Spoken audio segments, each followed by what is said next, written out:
Hello YouTube, this is an exciting video for me. This is a follow-up to my previous issue where I showed you my Sony Trinitron KV-36XBR450. Is that right? I think that's right, but I need to maybe correct myself. I have it connected right now to a Sega Genesis, and as you can see, I'm having issues where the video is going in and out. Let me go ahead and shut off the Genesis, and I will link to my previous video here. Let me turn it on once more, and you can see for a second, you'll get a bit of a, there's a logo screen, and essentially my problem is I have a lot of issues on composite video. Component video on this TV works perfectly, but as you can see, I just can't even get a picture right now. And sometimes I get a full picture, but it bounces around the screen. I know several people in the comments said they had the same issue. And today, thank you to Connor Ginger. They posted a fix that I was skeptical about. All you have to do is go into the service menu, and I will give you a warning right now. Warning. Do not go in the service menu until you research and until you know what you're doing. The service menu can be dangerous. I repeat, do not go into the service menu unless you know what you're doing. Now, he provided a fix, and I was skeptical, I really was. But I turned the fix off here. I'm going to fix the issue right now for you so you can see what to do. And then I'll show you the end result. Now, to get into the service menu on this TV, if you have this TV, this is the way. If you have a different Sony that's doing this problem, you may have a different code. You need to Google what your code is. So, you need a remote control for your TV. As you can see, this is the actual Sony remote. Now, on the remote, I will be pressing 4 buttons to get into the service menu. Oh, and I forgot, but the TV needs to be powered off.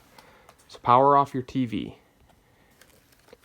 Then on your remote, you will have to press these buttons fast, but not crazy fast. I think within 1 second, but you will press display, then the number 5, then the volume up, volume plus, and then you will hit power. So as you can see, I'll do it fairly fast. Display, 5, volume up, and power. Now when it does this, you will get into the service menu. And I warn you, be careful in here.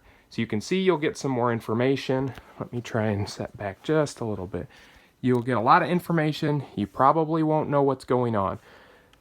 On the remote control, you will only want to use the following buttons: the number 1, the number 4, the number 3, and the number 6. Right now you want to use 1 and hold it down until you get into, we're looking for it to say 2103-1, and then you're looking for SSMD. Now as you can see, I just passed it. The 4 button will go back, so I'll just tap it once. There. I'm in 2103-1 SSMD. That is the area of the service menu that you will need to change. Now you can see the 16, which doesn't matter. It's that 0 that we're wanting to change. So I will use the number 3 to change that. 1, 2, 3. 3 times is all I pressed it, and that turned to a 3. Now, if you make a mistake in the service menu somewhere, if you accidentally change a number and you're not sure what you just did, press no more buttons on the remote. Just put the remote away and power the TV off. That will get you out of the service menu, and that will not save anything that you did.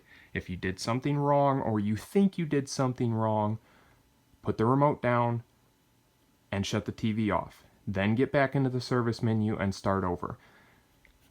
Once you have a 3 for that only, 2103-1 SSMD, and it has a 3 there, you will want to save this service menu. Now to save it, you will press the muting button, if I can get it to focus, muting, and then enter, and that's it. When I hit muting, you'll see right up there in the corner. Then if you hit enter, oops, I missed it. And I will say that again, you have to hit it fairly fast. That's another thing. If you hit a button and you're not sure what's happening, see, I'll hit it, I won't touch anything, and it will go back to service. Just quit hitting buttons. But I will want to hit muting and enter. Now you can see it turned red, and then it will go back to service, and I'm all good. Now that 3 is stuck, so I will power off the TV. I'll power it back on. With the TV back on, let's go ahead and power on the Sega Genesis. And looky here, instantly better. Before that was all jumpy and you couldn't even see, you couldn't even get the Sega logo. You couldn't see any of this, it was just going in and out. I am so excited, guys, that the fix was a simple service menu button issue. I thought this was a problem with the internals of the TV. Again, a user on my previous video named Connor Ginger, he found this fix, or he's the one who alerted me to it in the comments. Thank you so much. You know, I would get private messages from people saying they didn't know what their problem was on this. They had the same issue. Had I found a fix? What's the fix? Do I need to open my TV? You don't. This is it. This works. Now, I, of course, still need to make some changes in the service menu for other issues, but again, if you're not sure about what you're doing in the service menu, please look into it. Please look it up. Don't just run in there. You know, have an adult if you're a child. I don't think too many children have Sony Trinitron TVs anymore and would know to look this issue up. But guys, this worked, and I am so excited to play some retro consoles now. If you have any questions or concerns, let me know in the comments, and I can probably help you out a little bit with the service menu. But I gave you the tools, the only tools that you will need in the service menu to get this fixed. Thanks, guys. Have a good day.